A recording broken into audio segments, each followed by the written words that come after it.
اعوذ باللہ من الشیطان الرجیم بسم اللہ الرحمن الرحیم رب اشرح لی صدری ویسر لی امری واحلل عقدۃ من لسانی یفقہوا قولی رب زدنی علما اللہم فقہنا فی الدین آمین۔ السلام علیکم ورحمۃ اللہ وبرکاتہ۔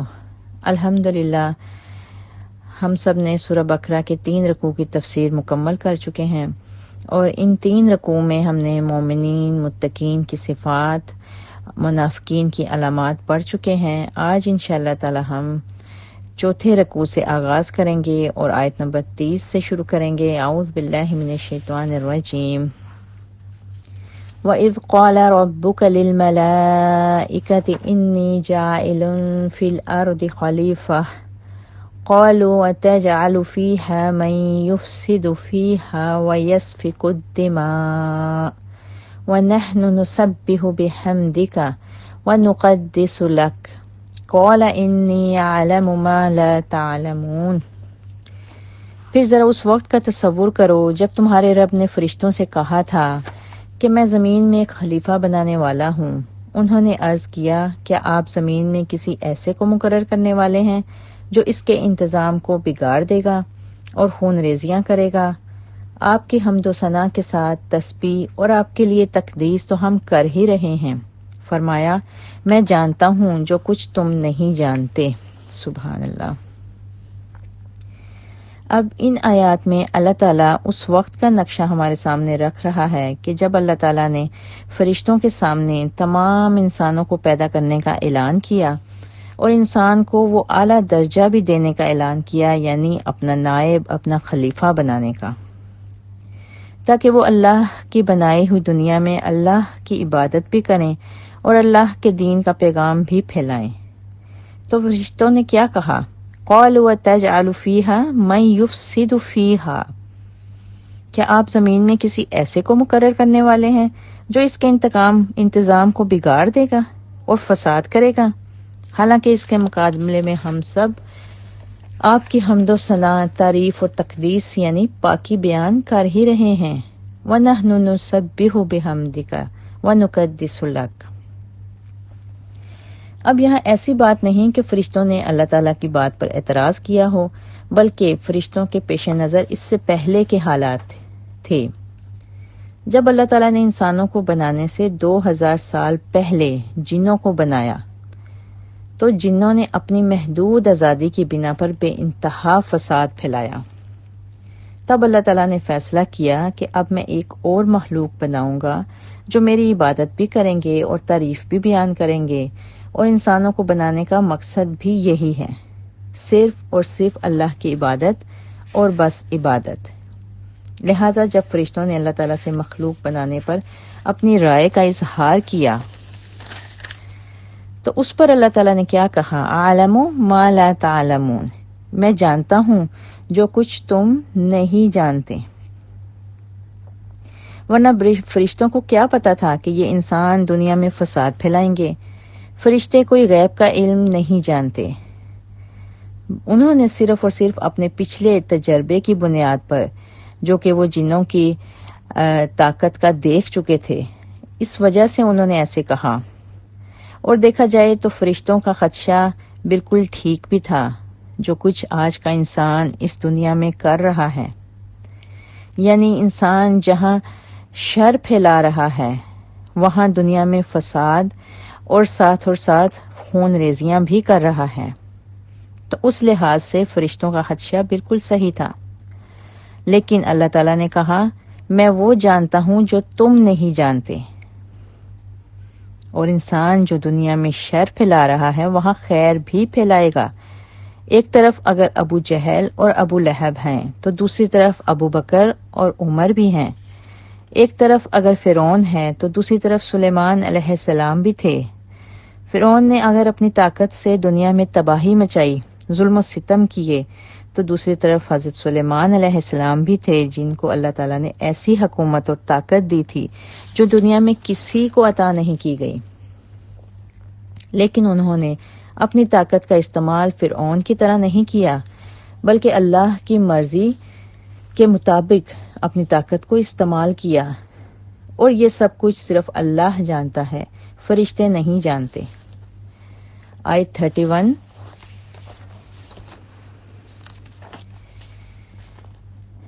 وَعَلَّمَ آدَمَ الْأَسْمَاءَ كُلَّهَا ثُمَّ عَرَضَهُمْ عَلَى الْمَلَائِكَةِ فَقَالَ أَنْبِئُونِي بِأَسْمَاءِ هَؤُلَاءِ إِن كُنتُمْ صَادِقِينَ۔ اس کے بعد اللہ نے آدم کو ساری چیزوں کے نام سکھائے، پھر انہیں فرشتوں کے سامنے پیش کیا اور فرمایا اگر تمہارا خیال صحیح ہے کہ کسی خلیفہ کے تقرر سے انتظام بگڑ جائے گا تو ذرا ان چیزوں کے نام بتاؤ۔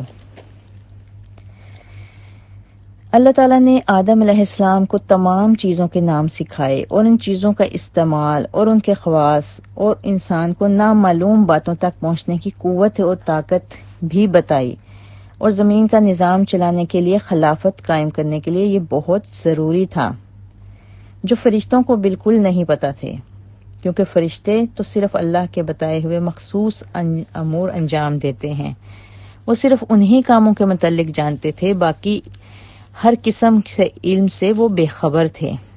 تو اللہ تعالیٰ نے آدم علیہ السلام کے سامنے ان کے تمام بچوں کو کھڑا کر کے ان کے نام، ان کے کام، غرض دنیا کی ہر چیز کے متعلق سرسری علم عطا کر دیا، جس میں پھر انسان اب وقت اور حالات کے مطابق جستجو اور تحقیق اللہ ہی کی رضا کے مطابق کر رہا ہے۔ تو پھر اللہ تعالیٰ نے فرشتوں کو مخاطب کیا، فقال انبئونی باسماء، کہ اگر تمہارا خیال درست ہے کہ یہ خلیفہ دنیا میں بگاڑ پیدا کرے گا تو پھر ذرا ان چیزوں کے نام تم بتاؤ جو اس خلیفہ کو پتہ ہیں۔ کیا یہ سب ہی بگاڑ کریں گے، سب ہی شر پھیلائیں گے؟ ذرا تصور کریں کہ جب پوری دنیا کے انسانوں کو سامنے کھڑا کیا جائے اور وہاں ابو جہل اور ابو لہب تو ہوں ہی، اور ساتھ ابو بکر اور عمر رضی اللہ تعالی عنہ بھی ہوں جو فرشتوں کو بھی نظر آ رہے ہوں، تو پھر یہ کہا جائے کہ یہ سب شر پھیلائیں گے، تو اس پر بھی فرشتوں نے پھر کیا کہا؟ آیت نمبر 32، قالوا سبحانك لا علم لنا الا ما علمتنا انك انت العلیم الحکیم۔ انہوں نے عرض کیا نقص سے پاک تو آپ ہی کی ذات ہے، ہم تو بس اتنا ہی علم رکھتے ہیں جتنا آپ نے ہم کو دے دیا ہے، حقیقت میں سب کچھ جاننے اور سمجھنے والا آپ کے سوا کوئی نہیں۔ یعنی اے اللہ تعالیٰ، بے شک تو ہر قسم کی غلطی سے پاک ہے، اور ہمارا تو علم اتنا ہی محدود ہے جتنا تو نے ہمیں بتا رکھا ہے۔ یہاں اس بات کا بھی پتہ چلتا ہے کہ فرشتے غیب کا بالکل بھی علم نہیں رکھتے، اور جو کفار مکہ فرشتوں کو اللہ کی بیٹیاں قرار دیتے تھے، وہ اصل میں اللہ کے ساتھ فرشتوں کو شریک کر کے شرک کرتے تھے، جبکہ فرشتوں نے اس بات کی گواہی اگلی ہی آیت میں دے دی، آیت 33 میں، قال یا آدم انبئهم باسمائهم فلما انبأهم باسمائهم۔ پھر اللہ نے آدم سے کہا تم انہیں ان چیزوں کے نام بتاؤ۔ جب اس نے ان کو ان کے سب کے نام بتا دیے تو اللہ نے فرمایا میں نے تم سے کہا نہ تھا کہ میں آسمانوں اور زمین کی وہ ساری حقیقتیں جانتا ہوں جو تم سے مخفی ہیں، جو کچھ تم ظاہر کرتے ہو وہ بھی مجھے معلوم ہے، اور جو کچھ تم چھپاتے ہو اسے بھی میں جانتا ہوں۔ یعنی پھر جب اللہ کے حکم سے آدم علیہ السلام نے ان سب چیزوں کے نام فرشتوں کے سامنے بتا دیے تو اللہ تعالیٰ نے پھر سے اپنی قدرت کے متعلق بتایا کہ میں آسمان اور زمین کی سب حقیقتیں جانتا ہوں، یہاں تک کہ جو وہ کچھ بھی جانتا ہوں جو تم نے اپنی رائے دی، اور وہ کچھ بھی جانتا ہوں جو تم نے اپنے دل میں چھپا کے رکھا۔ اب فرشتوں نے اپنے دل میں کیا چھپایا؟ یہاں کہا یہ جاتا ہے کہ فرشتے اصل میں خود حمد و ثنا اور اپنے کاموں کی بہترین انجام دہی کی وجہ سے خلیفہ بننا چاہتے تھے۔ یہ کچھ علماء کرام کی رائے ہے۔ اب یہاں ہمیں علم کی فضیلت بھی واضح ہو جاتی ہے کہ علم عبادت سے افضل ہے، کیونکہ فرشتوں جیسی عبادت تو انسان کر ہی نہیں سکتا، لیکن انسان کو صرف اور صرف اس علم کی بنا پر فرشتوں پر فوقیت دے دی گئی جو علم اللہ نے انسان کو اس وقت عطا کر دیا تھا، اور وہ علم کی بنا پر ہی خلیفہ بننے کا اہل بھی قرار پایا تھا۔ سب سے پہلی نعمت انسان کو علم کی ہی ملی، پھر اس کے بعد دوسری نعمت عزت و اکرام کی دی گئی، اور تمام دوسری مخلوق کو انسان کے آگے جھکا دیا گیا۔ آیت 34، وَإِذْ قُلْنَا لِلْمَلَائِكَةِ اسْجُدُوا لِآدَمَ فَسَجَدُوا إِلَّا إِبْلِيسَ أَبَى وَاسْتَكْبَرَ وَكَانَ مِنَ الْكَافِرِينَ۔ پھر جب ہم نے فرشتوں کو حکم دیا کہ آدم کے آگے جھک جاؤ تو سب جھک گئے، مگر ابلیس نے انکار کیا، وہ اپنی بڑائی کے گھمنڈ میں پڑ گیا اور نافرمانوں میں شامل ہو گیا۔ اب جب فرشتوں کو اللہ تعالیٰ کا حکم ملا کہ انسان کو سجدہ کریں تو سب نے ہی کیا سوائے ابلیس کے۔ ابلیس جنوں میں سے تھا، لیکن اللہ کا بہت ہی عبادت گزار اور فرما بردار تھا، جس وجہ سے وہ فرشتوں کے درمیان ہی رہتا تھا۔ انسانوں میں بھی جو بہت اچھی سیرت کا ہوتا ہے تو کہا جاتا ہے کہ وہ بہت فرشتہ صفت ہے۔ اسی طرح ابلیس اپنی عبادت گزاری کی وجہ سے فرشتوں میں ہی اپنا وقت گزارتا تھا، لیکن تھا تو جنات میں سے، اور جنات کی حکومت ختم کر کے ہی اللہ تعالیٰ سب انسانوں کو اپنا خلیفہ بنا رہا تھا، لیکن وہ ابلیس اس بات کو اپنے تکبر اور بڑائی یعنی اپنی طاقت کی وجہ سے برداشت نہ کر سکا، انسان کو سجدہ کرنے سے انکار کر دیا اور کافروں میں شامل ہو گیا۔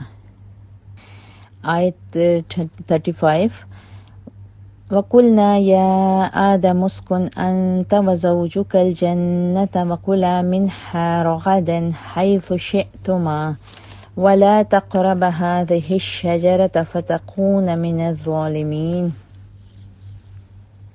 پھر ہم نے آدم سے کہا کہ تم اور تمہاری بیوی دونوں جنت میں رہو اور یہاں بفراغت جو چاہو کھاؤ، مگر اس درخت کا رخ نہ کرنا ورنہ ظالموں میں شمار ہوگے۔ اب اس آیت میں اللہ تعالیٰ نے آدم علیہ السلام یعنی انسان کو جو تیسری بڑی نعمت عطا کی گئی اس کا بتایا، اور وہ تھی جنت، اور ساتھ میں یہ تنبیہ بھی کی کہ خاص ایک درخت ہے اس کی طرف مت جانا، یعنی اس کو مت چھیڑنا۔ اب یہاں اللہ تعالیٰ نے کسی درخت کا خاص نام نہیں لیا اور نہ ہی اس درخت کی کوئی خرابی بتائی، مقصد صرف اپنی اطاعت کا امتحان لینا تھا کہ آدم علیہ السلام میری اطاعت کرتے ہیں یا شیطان کی پیروی۔ آیت 36 دیکھتے ہیں، فَأَزَلَّهُمَا الشَّيْطَانُ عَنْهَا فَأَخْرَجَهُمَا مِمَّا كَانَ فِيهِ وَقُلْنَا اهْبِطُوا بَعْضُكُمْ لِبَعْضٍ عَدُوٌّ وَلَكُمْ فِي الْأَرْضِ مُسْتَقَرٌّ وَمَتَاعٌ إِلَىٰ حِینٍ۔ آخر کار شیطان نے ان دونوں کو اس درخت کی ترغیب دے کر ہمارے حکم کی پیروی سے ہٹا دیا اور انہیں اس حالت سے نکلوا کر چھوڑا جس میں وہ تھے۔ ہم نے حکم دیا کہ اب تم سب یہاں سے اتر جاؤ، تم ایک دوسرے کے دشمن ہو اور تمہیں ایک خاص وقت تک زمین میں ٹھہرنا اور وہیں گزر بسر کرنا ہے۔ زیادہ راجے جو قول ہے وہ یہی بات بتائی جاتی ہے کہ یہ وہی جنت ہے جہاں ہم انسانوں کو دوبارہ جانا ہے انشاءاللہ۔ اب جب شیطان نے آدم اور حوا علیہ السلام کو بہکا ہی دیا اور اس درخت کے پاس لے گیا اور اللہ کے حکم کی نافرمانی کروا دی، تو اللہ تعالیٰ نے پھر ان کو حکم دیا کہ نیچے دنیا میں چلے جائیں جہاں شر اور خیر دونوں ہی ہوں گے، یعنی انسان ایک دوسرے کے دشمن ہوں گے، اور ایک خاص وقت تک وہ زمین میں ہی رہیں گے اور کھائیں گے پئیں گے، زندگی گزاریں گے۔ اور پھر ساتھ ہی اللہ تعالیٰ نے یہ بھی واضح کر دیا کہ ہمیشہ رہنے والی یہ دنیا نہیں ہوگی، بلکہ ایک خاص وقت تک سب کو وہاں رہنا ہے، گزارا کرنا ہے، پھر واپس پلٹنا ہے۔ یہ دنیا کسی کی حیثیت ایک فانی حیثیت بتائی گئی، جس کو آج تک انسان سمجھ نہیں سکا۔ اللہ تعالیٰ نے ہمیں اس دنیا کی اصل حقیقت سمجھائی اور اس آیت میں اس دنیا کی حقیقت بتائی۔ اور آیت نمبر 37 میں دیکھتے ہیں فَتَلَقَّى آدَمُ مِن رَّبِّهِ كَلِمَاتٍ فَتَابَ عَلَيْهِ إِنَّهُ هُوَ التَّوَّابُ الرَّحِيمُ۔ اس وقت آدم نے اپنے رب سے چند کلمات سیکھ کر توبہ کی اور جس کو اس کے رب نے قبول کیا، کیونکہ وہ بڑا معاف کرنے والا اور رحم فرمانے والا ہے۔ اب یہاں پچھلی آیت میں چونکہ اللہ تعالیٰ نے واضح کر دیا کہ جنت صرف فرما بردار لوگوں کے لیے ہے، جو نافرمانی کریں گے ان کو جنت سے نکال دیا جائے گا، یہاں تک کہ آدم اور حوا علیہ السلام کو بھی نافرمانی کرنے کی وجہ سے جنت سے اللہ تعالیٰ نے نکال دیا۔ تو پھر ایک عام انسان نافرمانی کر کے کیسے جنت تک پہنچے گا؟ اب وہی چیز یہاں پہ بتائی گئی کہ پھر جب آدم علیہ السلام کو اس جنت سے نکلنا پڑا تو وہ اپنے اس حرکت پر بہت زیادہ شرمندہ تھے اور وہ چاہتے تھے کہ اللہ تعالیٰ سے توبہ کی جائے اور معافی مانگی جائے، لیکن چونکہ انسان کو اس وقت تک صرف اتنا ہی علم تھا جتنا اللہ تعالیٰ نے ان کو دیا تھا، لہٰذا انہوں نے اللہ تعالیٰ سے دعا کی اور وہ کلمات اللہ تعالیٰ نے پھر خود ان کو سکھائے۔ اور وہ کلمات کیا تھے؟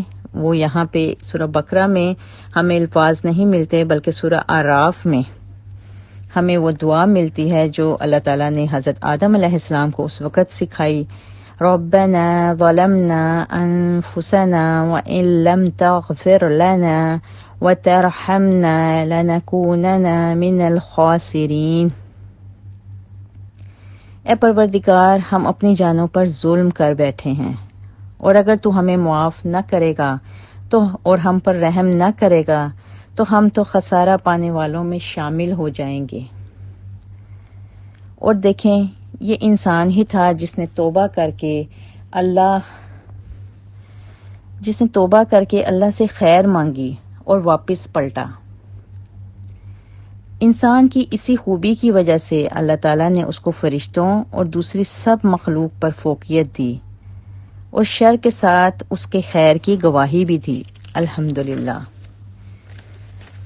یہاں ہمیں اس بات کا خاص خیال رکھنا ہے کہ اپنے آپ کو ہمیشہ خیر کے کاموں میں مصروف رکھنا ہے، کیونکہ اگر ہم خود کو خیر میں مصروف نہیں کریں گے تو شر ہمیں اپنی طرف متوجہ کر لے گا، جو کہ پھر انسان کے نقصان کا باعث بنتا ہے۔ اور اگر بالفرض کبھی انسان شر میں مبتلا بھی ہو جائے تو آدم اور حوا علیہ السلام کی طرح واپس اللہ کی طرف رجوع کر لینا چاہیے، اور اللہ تعالیٰ توبہ قبول کرنے والے اپنے عاجز بندوں کی توبہ کو ضرور قبول کرتا ہے اور اپنی معافی بھی عطا کرتا ہے انشاءاللہ۔ آیت 38-39، قُلْ نَهْبِطُوا مِنْهَا جَمِيعًا فَإِمَّا يَأْتِيَنَّكُم مِّنِّي هُدًى فَمَن تَبِعَ هُدَايَ فَلَا خَوْفٌ عَلَيْهِمْ وَلَا هُمْ يَحْزَنُونَ وَالَّذِينَ كَفَرُوا وَكَذَّبُوا بِآيَاتِنَا أُولَئِكَ أَصْحَابُ النَّارِ وَهُمْ فِيهَا خَالِدُونَ۔ ہم نے کہا کہ تم سب یہاں سے اتر جاؤ، پھر جو میری طرف سے کوئی ہدایت تمہارے پاس پہنچے تو جو لوگ میری اس ہدایت کی پیروی کریں گے ان کے لیے کسی خوف اور رنج کا موقع نہ ہوگا، اور جو اس کو قبول کرنے سے انکار کریں گے اور ہماری آیات کو جھٹلائیں گے وہ آگ میں جانے والے لوگ ہیں جہاں وہ ہمیشہ رہیں گے۔ استغفر اللہ۔ یہاں اس آیت میں اللہ تعالیٰ واضح طور پر یہ بتا رہا ہے کہ توبہ کا اصل مقصد ہدایت کی طرف آنا ہے، اور اللہ تعالیٰ نے بتا دیا کہ جو میری طرف سے ملی ہوئی ہدایت پر چلے گا تو اس کو پھر دنیا میں کوئی غم اور خوف نہیں ہوگا، اور پھر ایسا مطمئن انسان دنیا سے جائے گا یا جانے لگے گا تو اس کو کسی غم اور کسی دکھ کی بالکل بھی ہلکی سی تڑپ بھی محسوس نہیں ہوگی کہ وہ دنیا کو چھوڑ کر جا رہا ہے، بلکہ وہ پرسکون اور اطمینان کی حالت میں دنیا سے جائے گا اور بھرپور زندگی اللہ تعالیٰ کی اطاعت اور فرما برداری میں گزارے گا۔ اس دنیا میں جب ہم صرف اللہ سے امید لگا لیں اور اسی پر توکل کر لیں تو پھر کوئی ڈر اور خوف اور ڈپریشن ہمارے پاس نہیں آتا۔ پھر ہم کسی بیماری، کسی وبا، کسی پریشانی میں گھبراتے نہیں، کیونکہ ہم اللہ پر توکل کرتے ہیں۔ مومن کبھی بھی ڈپریشن والی حالت میں نہیں جاتا۔ اس کو ڈر یا خوف ہوگا بھی تو صرف یہ کہ میرا اللہ مجھ سے ناراض نہ ہو۔ اور اس کے برعکس والذین کفروا، وہ لوگ جو اللہ کے احکامات کا انکار کرتے ہیں، وہ دنیا میں حسد، جلتے کڑتے رہتے ہیں، اور آخرت میں بھی پھر نار یعنی آگ ان کا مقدر ہوتی ہے، کیونکہ ایسے لوگ اللہ کی ہدایت کا انکار کر کے انہی لوگوں میں شامل ہو جاتے ہیں جو پچھلی 3 رکوع میں اللہ تعالیٰ نے فاسقین اور منافقین کا بتایا، اور پھر وہ اسی طرح اصحاب النار، آگ میں جانے والے لوگ کہلاتے ہیں۔ انسان ہدایت پا کر فرشتوں کا درجہ پا سکتا ہے۔ ہم فیہا خالدون، جب جنت جنتیوں کو ملے گی تو وہ ہمیشہ وہاں رہیں گے، اور اسی طرح جب جہنم جہنمیوں کو ملے گی تو وہ بھی ہم فیہا خالدون، ہمیشہ وہاں رہیں گے۔ جنت میں کون ہمیشہ رہیں گے؟ وہ لوگ جو ہدایت، سیدھے راستے، حق کے راستے کو چوز کریں گے، اس زندگی کو امتحان سمجھ کر گزاریں گے، اور اس امتحان میں کامیاب وہی لوگ ہوں گے جو اللہ کی رسی یعنی ہدایت کو مضبوطی سے تھام لیں گے۔ پھر ان کے لیے اللہ بے شمار اور راستے کھول دیتا ہے، اور وہ سب راستے کامیابی کے ہوتے ہیں، اور ان کا آخری سرا کہاں جاتا ہے؟ جنت کی طرف۔ ہم فیہا خالدون، جہاں وہ پھر ہمیشہ رہیں گے انشاءاللہ تعالی۔ اللہم انی اسألک جنت الفردوس واعوذ بک من النار، آمین یا رب العالمین۔ وآخر دعانا ان الحمد للہ رب العالمین، سبحان ربک رب العزت عما یصفون، وسلام علی المرسلین، والحمد للہ رب العالمین، وما علینا الا البلاغ۔